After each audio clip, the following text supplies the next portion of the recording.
You ready? Yes. Your first time as a guest on your own podcast. Yeah, well, that was a surprise. I'm not used to being a guest on my own podcast, but let's see how that goes. All right, so welcome everybody to Rise and Play podcast. I'm your guest host today, Miska Katkoff. Who am I? I'm a founder of Savage Game Studios, part of PlayStation Studios, and I'm also a founder of Deconstructor of Fun. I'm proud and excited today to be interviewing a guest on this Rise and Play podcast, and the guest of the day is Sophie Vo. Sophie, you are a founder of Rise and Play and general manager at Savage Game Studios. You have a long career in games, Game Loft, Rovio, Voodoo. So happy to have you on this podcast. Welcome.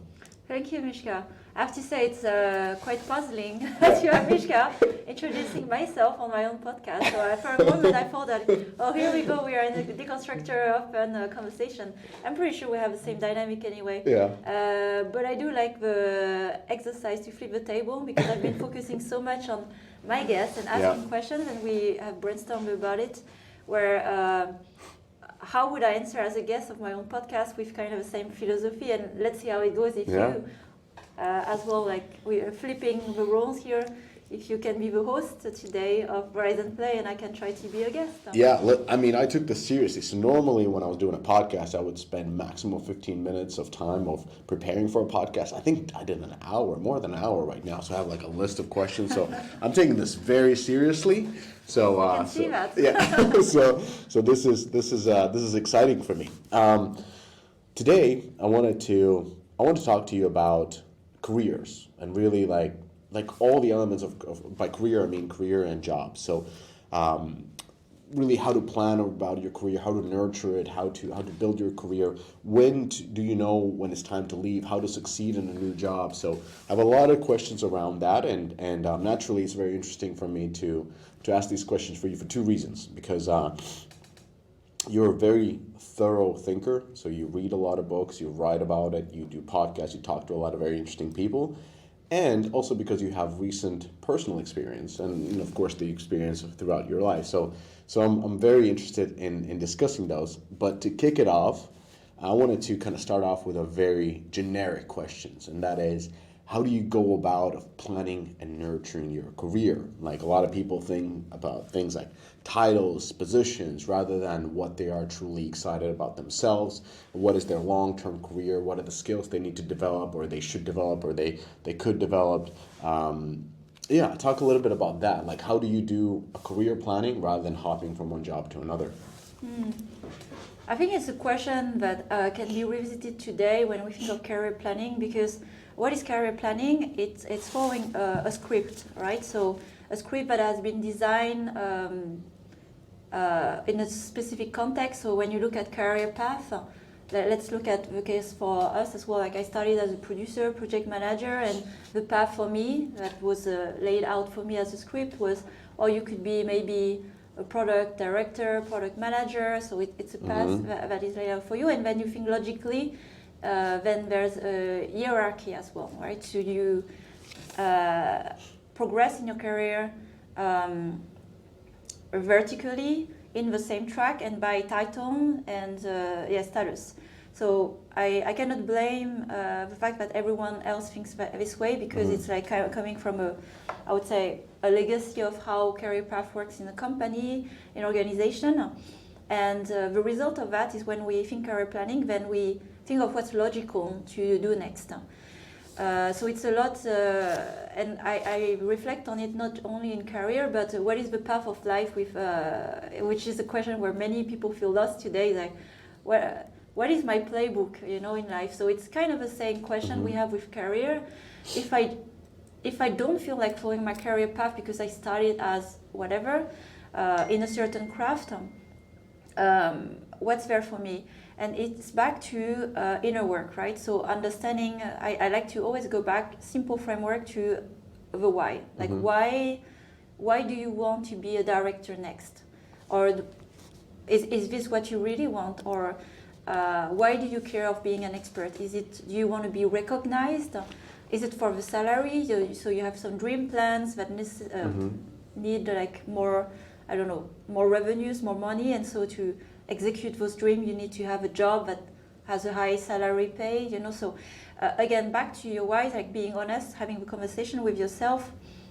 What do you want in life? Why do you work? Which are quite deep and big questions, but getting an answer on that then help actually understand more what's next for you in career, right? So how does it serve you and your personal goals, your life goals, to go in this or that direction?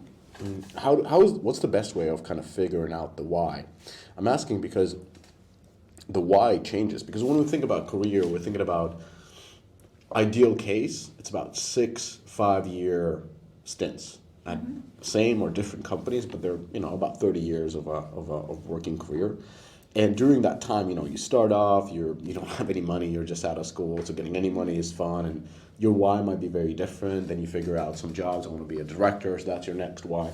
Then you have kids or whatnot, and family, and your why might be something else. And then the kids are a little bit older, so you have time to focus on yourself, and you again have a different why. What I'm trying to understand is like, how do you come up with a consistent why, or is that important, or should you just kind of change the whys as you go? I don't think it's important to stick or force yourself to stick to the same why, because as you mentioned, actually it's a very good example. Contextually, you have different priorities, right? So maybe at different stages of life, financial security is the most important one, where you don't want to think about money. I've definitely seen myself in those places where I wanted to be in a certain threshold where I would not have to think about money. So then that would eliminate many jobs, even path, or even like working as an independent worker, right? So what are the priorities in your life, and what do you want to learn, right? So again, that depends what you value and prioritize in life. Do you prioritize your own growth and knowledge? Do you want to be an expert in the field, or do you want to be a generalist and know about many things? So then it makes sense that you're not really progressing vertically on a career path, but maybe try different jobs and that pay in a way that you can live well or survive. So that again depends on really where you're at, right? And depending on the context, what is your personal situation, those priorities might be very different. So an exercise that I like to do, and I've been doing it at the end of the year actually, is every 6 months I look back. I have my own tools, I have my own framework, I have a mega spreadsheet. That's my way of working. But I'm very system thinking. And I look at my timeline. So for example, I look what I've been doing the past 6 months or year. I look at the events, like good events, the highlights, and the things that were difficult. And then I question like, should I replicate the year, or do I want to do the same thing again, or do I want to do different things, and why? So that helps, again, going back from a reference point to the question like, am I sticking to the path that was relevant or useful a year ago, or do I change now, and for what? And what do I try, right? So this every 6 months, I think it's good to examine a bit more about where you are in life, what are your priorities, and thinking of your goals. And not too far, of course, because it's always a vision when you think 3 to 5 years. But concrete goals, like what are you actually going to do in the next year? Like concrete goals, concrete tasks, or what kind of job are you going to sign for, or what kind of achievements will you have at work, or projects on the side. Interesting. So you kind of invest time into internalizing of like what's next, and kind of like what you have achieved and so forth. Okay, so I have a question. The question, like the high level question or the direct question, is like, how did you end up picking up Savage over all the other opportunities? And the answer that I'm looking for is more, or not the answer, but the thought process I'm looking for is like, sure, you spent time on internalizing of what you've done before. What do you want to replicate in that? But how big of a portion of that thinking is around what I'm becoming good at? What am I really enjoying? What do I want to do? Because some like game projects are tough, especially the ones that don't succeed, because you kind of feel like shit afterwards. And there's two different ways of approaching it, in my opinion. It's like either you want to do one quickly again to kind of like take the bad taste off your mouth, or you kind of want to take a break and do central services publishing or something like that.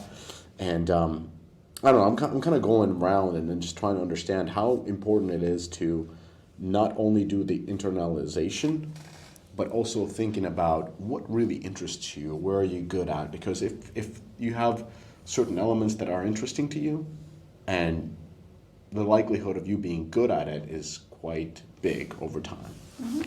But yeah, how did you end up joining Savage over all the other opportunities? So it was a lot of internalization work that was forced a bit on me because I was like on a professional break last year when I was considering Savage for 3 months at least. Mm-hmm. So I did spend a lot of time exploring, having different conversations to even understand how to approach the question. And now with distance, I can say like it came down to very fundamental questions like how do I want to spend my time and who do I want to spend my time with.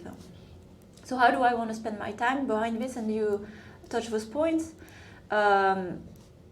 And that's more my philosophy, my priorities of life, right? I do want to use my skills, my nurtured talents in a way that has the most of impact.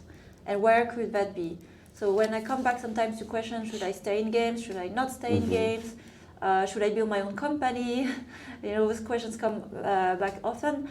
Then I go back, like what I have recognized to be really good at, not only recognized for myself, but from peers, from a community, and it was around leadership, right? So I started to find my path by exploring actually, and Rise and Play was completely a test platform for this, like let's see how it goes.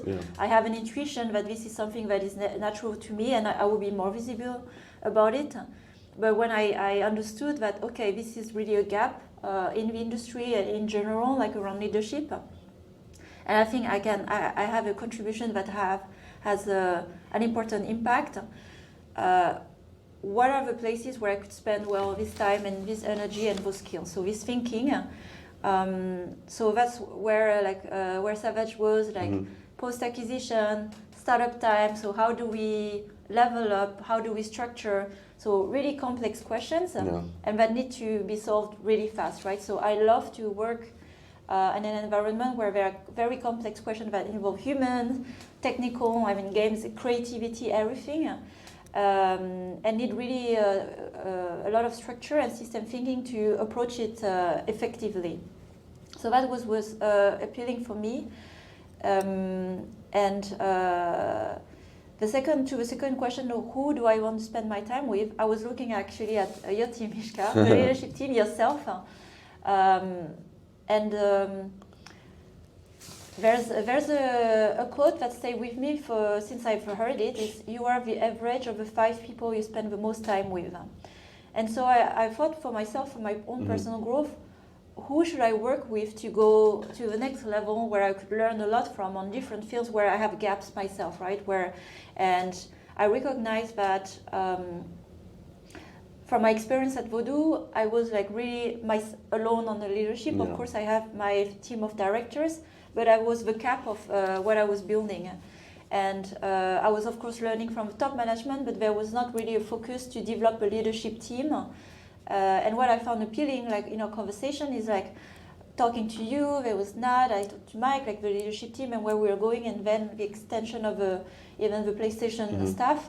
Like I will learn a lot from great leaders in the industry, coming from a different angle. You have built a company, and for some of people in the team, they build teams. They've been to several companies as well, and if you went through the process to be acquired, which is an achievement by itself. I want to learn from a team who has gone through this, and what is the mindset they developed, and as I come and people will learn from me, what can I learn as well? So that was the other thing that was a big factor, is like, is it the environment where I'll keep growing because I'll be challenged? And I can say for 3 months now after, I was right with at least those criteria. I have learned a lot, I've enjoyed a lot, and I've upgraded a lot my thinking with a company, conversation with you even today, and all the discussion that has happened. Well, I appreciate it. We're talking about career planning, but Rise and Play was never, a part of your career planning, or was it? Like it came out of something that you were very interested in, right? And you kind of started pursuing it because you just wanted to learn yourself, and you started to writing and making the master class around it and so forth. Is that is that kind of like something that you would recommend for others, kind of like volunteering? Because that, in a way it's volunteering because initially it doesn't make any money. It actually takes your time, takes your not your focus, but takes a lot of time, takes a lot of resources. Do you encourage others to volunteer to get towards where they want to go, perhaps? Yeah, so how I committed to create Rise and Play was really how do I place myself to be leading the conversation around leadership. So the intention here is like I will start to be visible and see who is resonating and responding to it. So it was very clear for me that I had an angle in the industry that was seen in smaller circles, and I wanted to see at a bigger scale where would that go. So the main motivation for me was, like you pointed out, was not monetizing or making another business on the side, was really to grow and to grow a community. So something I recognize now, like that are really two key strengths and quite unique about my profile and what I decided to be the best.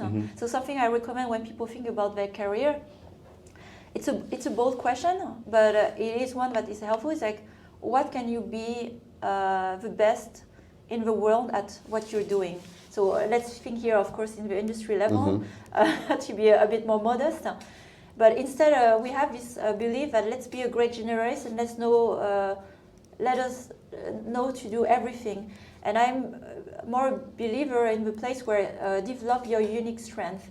So the impact of what you will develop as a strength, the potential, the multiplier effect will be much bigger than trying to bridging the gap of your weaknesses. So you put the same effort for a very different reason. So when you understand your strength, and mine is really into growing, enabling. So I can see unique strength and unique quality in people, and I can develop. And so that's what makes me in a good position for leadership, because leadership has been more around how do you elevate your team rather than being, the leader who knows it all. And second, I'm a great connector. So I know how to build communities. I understand how, in a puzzle, how human could work together and be a group by themselves. So I decided like Rise and Play is kind of an answer for this, where I would at the same time keep growing my knowledge, sharing knowledge and growing others, and bring others who can grow others, building this community. So that's still the intention today, and it's a nice side effect. Of course, it can monetize, and it started to monetize, but that's not the primary goal. And so back to the question, would I encourage others to explore this? Totally yes, because it's never a waste of time, because you growing yourself and you getting closer to understand what is your unique strength, what you're really good at, and what you have to let go. And I can tell you, like after like now a year and a half on Rise and Play, I feel quite comfortable running conversation, podcasts. We even discussed about it where it was my natural medium. Writing is still a struggle for me. I mean, it takes a lot of effort. But I'm really happy of the outcome. But I won't call myself a great writer a few years from now. I just know it, and my ambition is not to be among the top writers, but more a content creator around the leadership topic. So so you understand as well a lot about yourself by doing. That's what I wanted to say, and what you have to let go, or let go of the idea. Like I said, I'm not going to be the best writer of the year. Of this reason. There's a lot of good things you said. Like the 2 points when looking at the next job is like, how do I want to spend my time? So this is basically, what do you like doing? This is a very important question. And a lot of the times I feel like people kind of don't even ask this questions of themselves when they look at the next job. They look at the title, they look at the company, they look at whether it's remote or hybrid or in this city or in that city, but not really looking for like, do I really like doing this? Does this make me happy? And the second important thing is like, who am I going to spend my time with? Again, something that I find confusing. Like normally when I've gone through recruitment process or towards my next job, it's been a lot of just conversations with the people for months before I decide to join a company. Like, do I like hanging out with these people? And I'm always confused when that is not part of the recruitment process, even with high level people. They're kind of just brought in, like here's the title, here's the bag, do what you do, and it's it could work, but sounds really weird. And then that kind of, in my opinion, bleeds into what can you be best at, because in order to be best at is you have to like what you're doing. If you hate it, I don't think you're going to be good at it. Yeah. And you have to like who are you doing it with, because they empower you and they allow you to become the best at. So yeah, I just wanted to reiterate for the listeners and the viewers those points. Let's say we're talking about somebody who doesn't have the same type of career opportunities as you do, and when you're looking at new step, like when your studio was shut down, you probably had a good dozen opportunities to follow. But if you're not in that type of position, how do you make yourself attractive for a recruiter? I'm asking this because you've been hiring and getting hired for better part of a decade. So kind of like what are your suggestions for people to become more attractive for recruiters? So back as well to the self-knowledge, it's never a wasted investment to understand what are your motivation, not only at work, in life, and like you said, like something you would really feel passionate about and why. Understanding this is really key, because it's about energy, right? So you will accept like all the challenges, the hurdles, because if you really are driven by what you're doing, it's not even a question. So when I look at candidates, what I appreciate as well a lot is people who have done this inner work to understand themselves and why, with all that we've presented, for example, as a company or in a culture of the people we work with, why they're really confident that this is the place that they really want to join, and not just because of the perks. I'm actually quite wary about when people joining only for the perks, because they fade eventually. Yeah. And if we don't have them, what does it say about the motivation of a person? So it's a good match of conversation when we as a company and organization, we know where we stand, and we talk to someone where we have a sense that they know where they stand. So are we, again, aligned on the values, why they want to join, and knowing your strength as well. So I believe a lot in personal branding, and I know it's not something like people invest a lot of time. Is it even why should I invest time in being visible out there, or my marketing? I have to say it's something that I put more intention to since Finland, actually, during Rovio times, 5-6 years, and I decided to, I was doing a lot of conferences, it was all over the place as a speaker, I could talk about product, game, and I decided I would just focus on leadership. I decided to not talk anymore about games, although I have a lot of knowledge there, but I decided to craft my branding so it's easier for people to know what I'm about, and of course I can share the other additional skills. So building with intention your persona, your public persona, professional persona, what is special about you? Yeah. And it's again not a superficial question. It's like really what is the skill you really nurture that you can say with confidence, this is what you're among the top 5% in the industry or in this category doing it, right? And then it's not anymore like how are you attracting recruiters? It's like people will come to you, so it's like a smart sourcing where you don't have to convince others to work with you, but others who are interested for who you are, what you stand for, will come and look for you, and then you are a good match. Yeah. And that's how most of my job opportunities and discussion, it is usually a good match because they know everything. It's like an open book almost what I'm about, and where it may not be a fit. Yeah, that's a very good point of focusing on what your brand is, but really the focus comes from something that you truly enjoy. Because now that you mention it, I'm not as deep thinker as you are. I just kind of I'm connecting the dots as you speak. So for example, on DOF, there's a lot of market data that started becoming maybe for the 5 years, and I didn't think about it. But the reason for that was that I launched a bunch of games that failed in soft launch because I didn't understand the market too well. I was too focused on just making a fun game and kind of like thinking that a game alone is enough. And I was just make a fun game that we love to play internally, and then of course it will scale and become big. And then the marketing costs and this and that and theme testing and all that kind of brought in. Then like how does it compete against others? And that brought the taxonomy, and that wasn't like intentional branding, but it was just more of what am I interested in. And that thinking developed, and over the years you become kind of like known for understanding the market. So the same thing, you can do it intentionally, and I think you should do it intentionally, as Sophie is saying. But it should always be something that you're interested in. Don't look at the stuff that is happening in gaming and be like, okay, AI is very interesting right now, or crypto. So I'm gonna invest all my thing in crypto or in AI or whatnot, even though I don't care about it.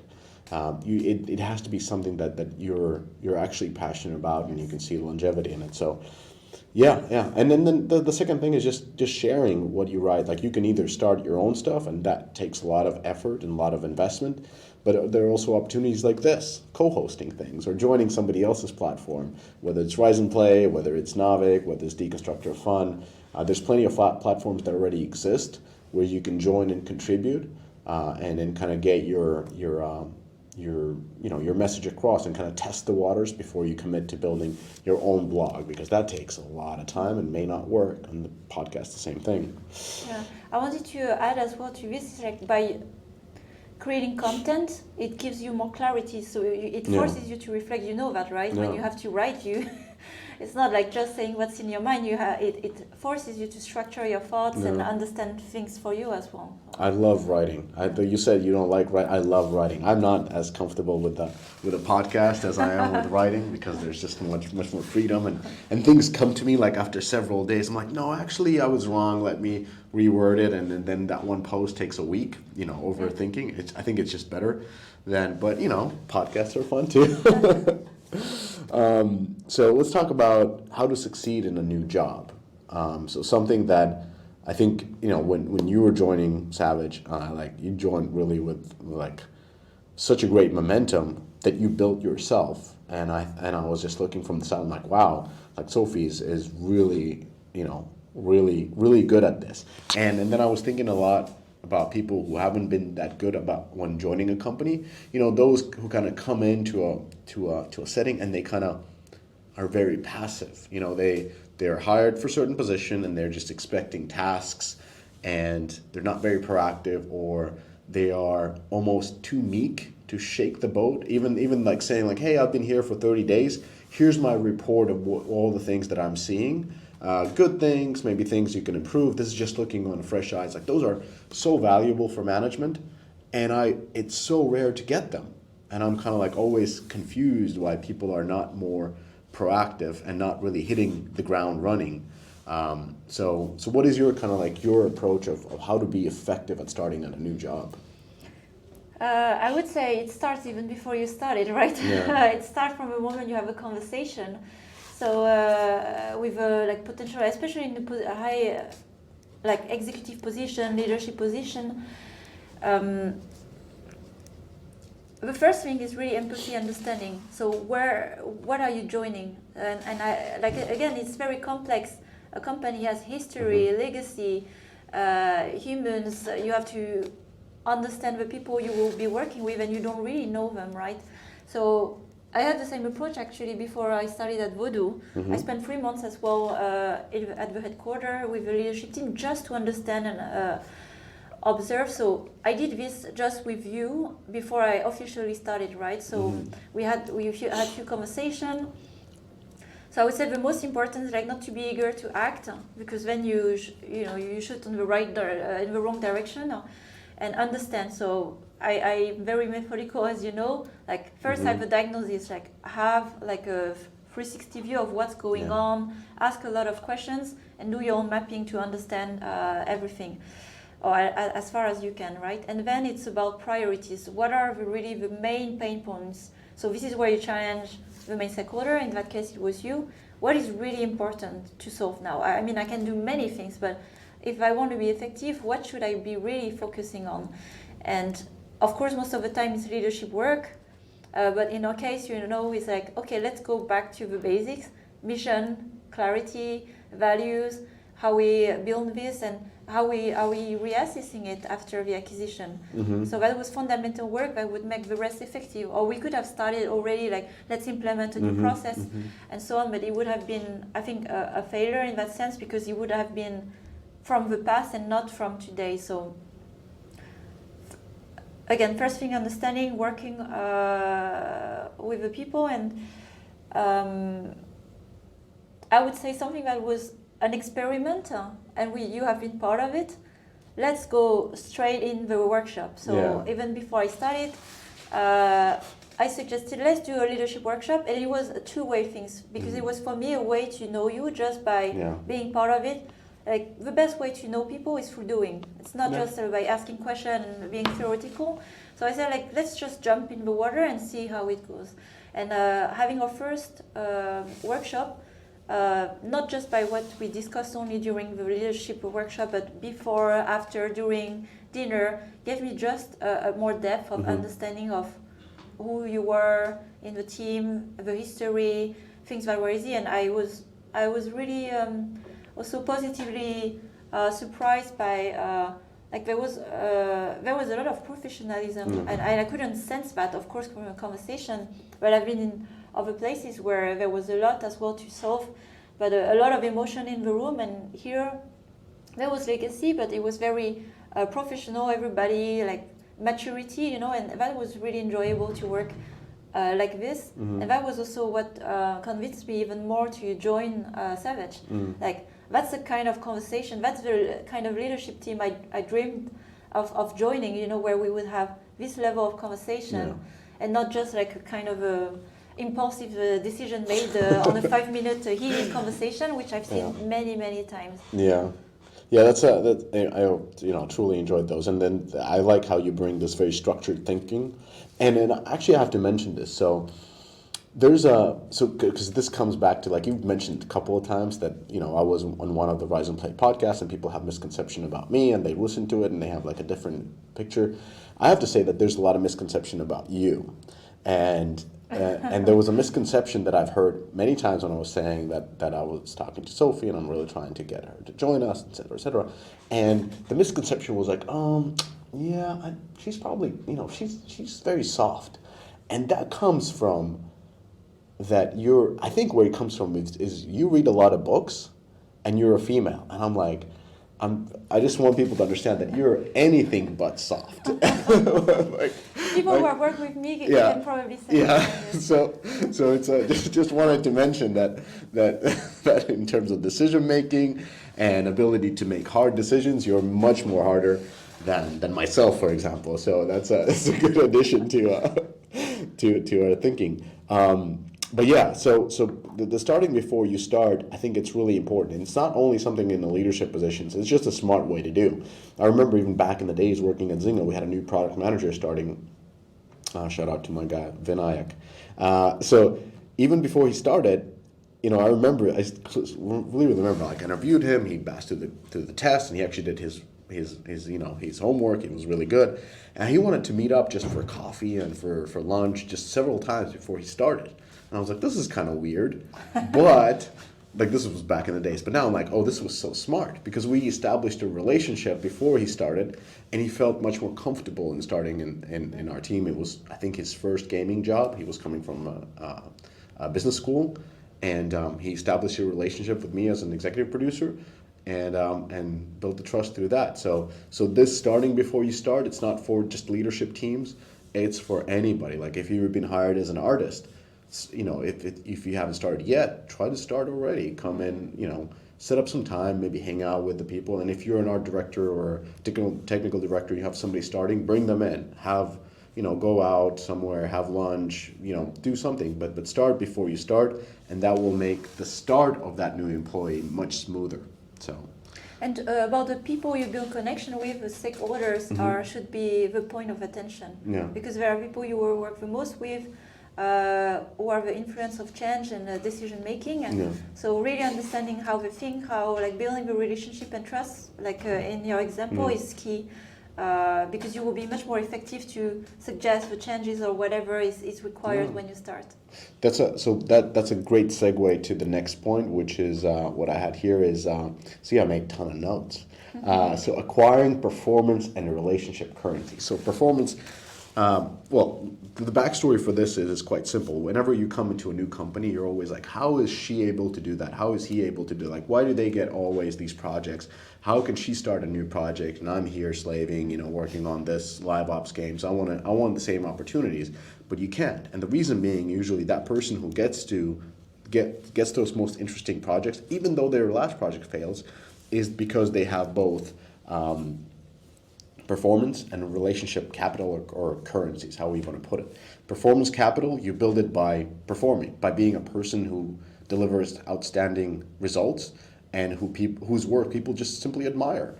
It doesn't mean that you always succeed, because every time you fail, your performance capital goes down. And it might have been quite a few years since your last game succeeded, so now people are not giving you the same capital. But nevertheless, it's a capital that you build that allows you to go through the mistakes. And then the second one is the social or relationship capital, and that is that you build over time as you're working with different people, and they trust you, they like working with you, so now it's much easier for you to build the teams.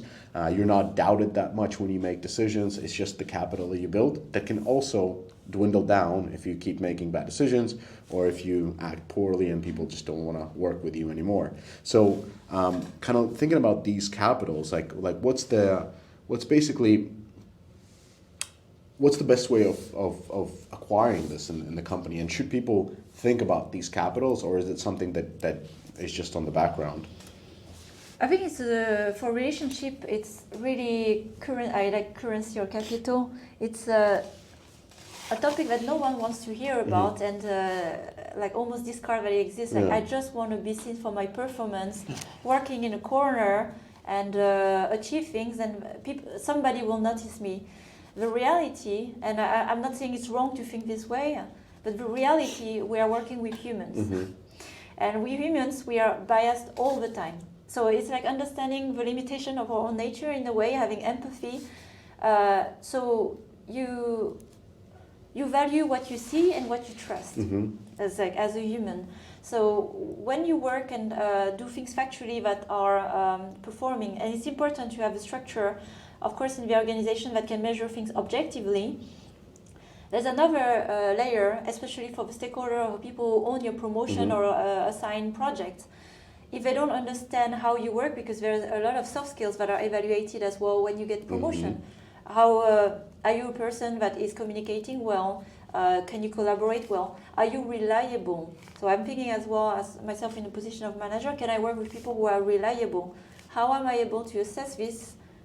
Just by looking at the delivery of the work of someone. So by spending more time with someone, you understand how they think, how they work. Sometimes the way they behave can lead to something, a good outcome using their soft skills, but it's not like kind of a conventional way. So for people who have a profile that is less of a norm, it's not serving them actually to not develop those relationships. So especially when you go you want to go to a leadership position, higher position, senior position, it's so much about collaborating, cross-function, selling a project. I've learned also it this way, like what we call upward management. No one likes it, but it's part of the job. Yeah. It's like, again, it's developing the relationship to, I like to think of it this way, you're trying to find the translator between what you're doing and what the person at their level and what they can understand, because they may not be coming from the same craft or have the same visibility. You're creating the platform for translation. Yeah. But that's more your job than the job of the other person, because they will just look at how much input they get from different sources, and they will not necessarily inquire to try to understand you. So if you really want to own your promotion, career path, or whatever you want to sell internally, you have to own this and develop proactively the relationship with stakeholders or people who will help you in your journey. Yeah, I mean, a lot of people just who don't want to do this dismiss it as ass kissing, like, oh, you're just kissing. But there's, there are maybe some organization where you can move up by ass kissing, but that's why it's really important to understand two things. There's a social capital and there's a performance capital. You have to have both in order to succeed. I mean, sometimes you can be really good at one and you can get to a certain point by just outperforming all the time without really building social capital. But in the end, you kind of need the both to keep moving forward. And it's I wanted to ask actually this type of question is like, I've read somewhere that women are not that good at building social capital at workplace.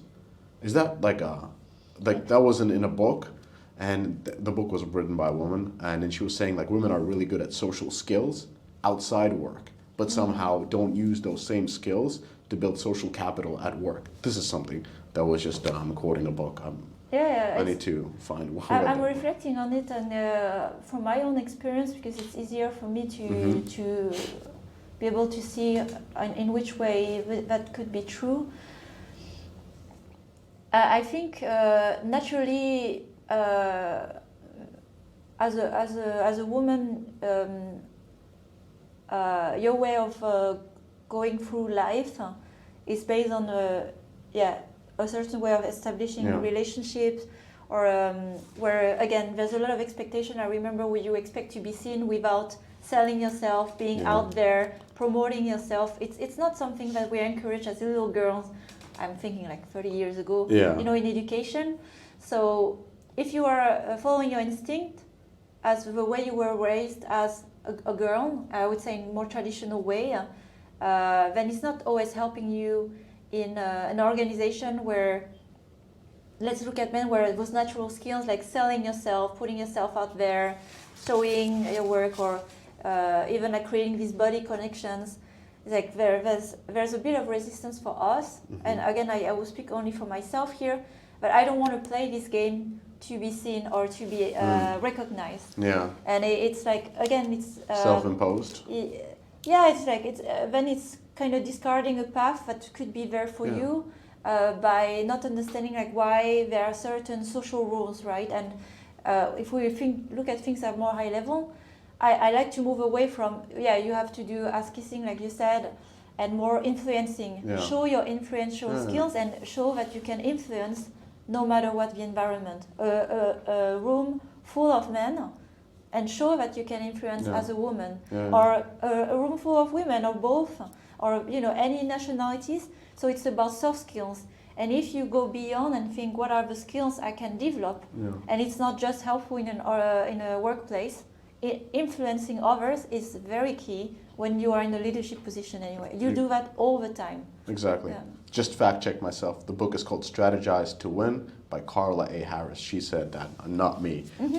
Just making sure. Don't. But it's good to mention, and also to debunk a bit more those and she probably wrote it as an encouragement. But without having read the book, it's voice we tell ourselves, right? I'm not sure it's really based on truth, but women, we have a lot of limitation we set for ourselves, that we are never enough, or we have to act in a certain way, so we would be recognized. So there's a lot of conversation to ourselves that are not serving us when we want to grow. And just to on a point of like, it's not like it's dismissed as ass kissing when it's managing up is something, as you said, influencing is such a better word, because that's what it is. You're really bringing your thought out there, and sometimes it might be even a counter of what others are doing, but you're just trying to influence, like, hey, this is some data that I have, and so forth. Just being a part of the conversation is really important, rather, as you said, sitting in the side corner and saying, like, hey, I did such a great job, why didn't I get this opportunity that came up? It's like, well, you were kind of alone over there. You didn't really partake in the conversation, and sadly that's important in larger organizations. You can't just hide in the corners. So connect groups, collaborate, influence. And build your relationship even outside the organization as well. Last question. When do you know it's time to make a change? Meaning, when is it time to leave? Because there's different situations. There's situation like positive things, you've outgrown the position, so maybe you're working in a smaller company, you've kind of did it all and it's time to move on. There's the typical ones, whether it's the layoffs or the downsizing, and it kind of happens due to the strategic changes in the company. There are other situations where you're just not a good fit. That comes in pretty early, or maybe the company culture changes, new management, new this, new that, and you feel that it's not a fit really with the way you're working. Or something that I'm commonly happen to me is like you lose your sponsor, so you kind of lose your air cover. The person who you were working under, the organization you're working under, is gone, and now there's a lot of changes, and now you have to rebuild your capital, both your performance capital as well as your social capital. And at that point, it's like starting a new job, and then you're questioning like, is it the time, or just finish the project and you can either continue with a new one here or leave. So what are the sort of points? Because this is mainly almost a question to me, because I think I've made this mistake the most, and that is leaving too early versus staying for a longer time and really benefiting from all the performance and social capital built to that point and acquiring more. But I hope somebody would have had this conversation that you're about to answer. So when is the time to leave? Like, how do you know? I can relate to what you shared, where I'm telling myself the same, where my average time, and not always by choice. So the longest I've been in a company, it's been 5 years, and I initiated my own departure. But then after, it was more on average 3 years. And when I look back, I felt as well a bit like, I was wondering like, why, like, can I not stay long in a place? Yeah. And is it can me? I not? Yeah, but it's a valid question. Can I not build on top of, or can I not endure as well, like hard phases of company? So again, back to, I'll answer more like back on where I am today, because in the past I may have made a similar decision on, okay, I'm not happy with the condition, like bye. There's a value in persisting and trying to build on top of, in depth in what you, because that means you live every time there's something, a bit difficult, and you're never learning on how to work through or with, the management, and, it's like, be there in the very tough time that are very uncomfortable, and then it's nothing is perfect and far from it, but you still believe that you can still have a contribution and so on. So at least at Voodoo, I wanted, and there were hard times where I asked myself again the question, like, it's been just 2 years, like I can't just jump ship again just because things are hard. So I endured, and there were several phases where it was difficult, and I had commitment of building a team myself. And it was then a departure, a stop that was not initiated by me, but by the company, unfortunately. So I would say, again, it's back to understanding yourself. How do you feel being at work? I think it's like one of those things like where it becomes detrimental to others, right? So it's having, again, the honest conversation where you are so, either stressed, not capable of moving on or accepting what's going on at work, that you also become a negative influence to the one you work with. And this is where it's not a service to anybody, not even yourself, right? So I think this is more of a sign of change, where it's really hitting the bottom, and then you don't find any energy to either wake up. And I have those phases sometimes with work, but they didn't stay long. To wake up to do the work or to do anything, and you have to ask yourself, why is this happening? So instead of making the conclusion the job is wrong, what is wrong about my life and how I perceive my life and my work? Like, am I doing work that is still interesting for me? Am I not growing anymore? Am I stagnating? Or do I have too much stress that is caused by uncertainty of something I don't know? So maybe by introspecting, that could lead to, I need to have a conversation with my boss where I need to be more aware of those things. Or if it's something you're not doing, it's like, I should initiate a conversation that I would like to change department or change function, or maybe, take myself out of the equation and try to replace. But having the honest conversation instead of externalizing it, it's the company the problem. More internalizing it is like, how is this affecting me and why, and what can I communicate and solve? Because I'm pretty sure, looking back for myself, for things I was looking for, would have understood more what I was looking for, I could probably have pushed to make it happen in the company. Yeah. Like building my own studio. Yeah. It's only when I had another company poaching me to open my own studio, but it was too late. It was Rovio actually to come with a counter offer where maybe I should have tried already. Yeah. Like, this is what I want, and then I give you a chance to think about it. Otherwise, I will try to pursue it somewhere outside. So I think to not be too hot-headed, but again understand what is missing for you, that you are considering a change, and it's not always the company or the people you work with who are the problem, right? Yeah, I've noticed that when you're in that cycle, as you said, of kind of like that negative, almost like blaming the company versus really internalizing of what is going on in your life, I think it's very hard to step out of it. And I think the best way to do is seek for some advice, like have mentors in your life. Like, counter to popular belief probably, but when I have these conversations, and I do have them with a lot of very, senior folks who are, in very good companies, I normally tell them not to leave. Because I just, I talk to them like, listen, talk to me about your day. Like, what is going on? Like, what's this? Like, what are your problems? The problems are usually quite small.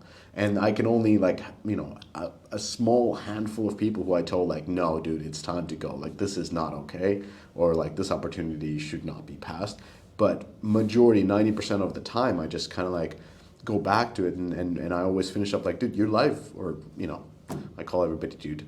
But like, like your life is great. Like, look at you. Like, it's your partner is doing great. You love the city where you live at. They're paying you really well. This small thing, like, what are you worrying about? Just take a step back. Like, go for a walk. Like, this is nothing. This is nothing that you wouldn't endure in other places. And look, if you're here for next 3 years, like, think about what's going to happen. And the market, this and that. You're such a great game launch. I think the next one is going to be also amazing. Like, and then oftentimes the people are like, yeah, you know what? Yeah, I'm quite lucky actually. Like, I'm good. And like, yes, just commit there for the next 3 years. And then we'll talk, because your life now is perfect. Like, it won't get better if you change jobs. That's usually what I end up saying, and that's because I wish somebody would told me that a couple of times before. Yeah, I would say before you get to too fast conclusion, because there are different situations where it's really hurting your health, your mental sanity, because you're and there are places where things are mismanaged and it's a very toxic environment, and it's really hard to continue. But this you can identify quite quickly, and I would say it's not like sorry, after working 3 years where you've really committed and you believe in the leadership of a mission, that suddenly is like, there's a change and I need to leave. So I would say at least try and understand and do the introspection work, because again, it's a tendency we have to blame externally, where sometimes it's things we need to change in our life, or change the project, the task we do, or start something else, start a hobby on the side, but we always like give external reasons. That's natural, but we have to fight against this, and exactly talking it out with another person, more neutral, a mentor, a coach, is very helpful, because then you put things into fact and you look at it and like, I don't even know why I want to live anymore. Like you start to look at your own decision objectively from the outside, and you understand there are emotions involved, and they're coming from a different place with different expectation. Exactly, and at those points, it's usually very important. What I try to do with these people is like, okay, talk to me about that next job that you're going through. Like explain to me, like, what is going to be, tell me about the day-to-day. What do you expect this? What do you expect that? And then the question is like, are these facts, or are you just imagining these things? Like, okay, they're not facts. You're just imagining what the next job could be in a perfect situation. You're taking a massive risk of leaving something where you, as you said, can change what has been going on. Even leverage that offer that it was giving to you, not to get a promotion or to get more money, but just saying like, hey, this is where I want my career to go. I would love to stay, and I would love for my career path to take me towards this direction, because this is what interests me.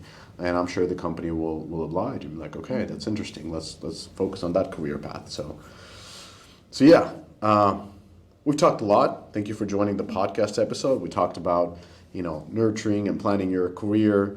We talked about, how to choose your next job.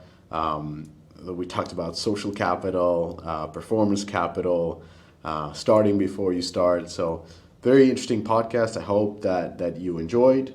Let Sophie know in the DMs, in the messages, if you enjoyed this guest podcast episode, and maybe she'll bring me back, or maybe not. Maybe it'll be somebody else. But thank you for letting me host Rise and Play. Thanks, and thanks, Miska, for joining and asking your very reflective questions. I'm happy of the second episode we record is like a long way, and I think there's a lot of things that have evolved very positively towards all this introspection and reflection. So I'm very happy about that. Well, thank you. Well, off to our next meeting. So goodbye, everybody.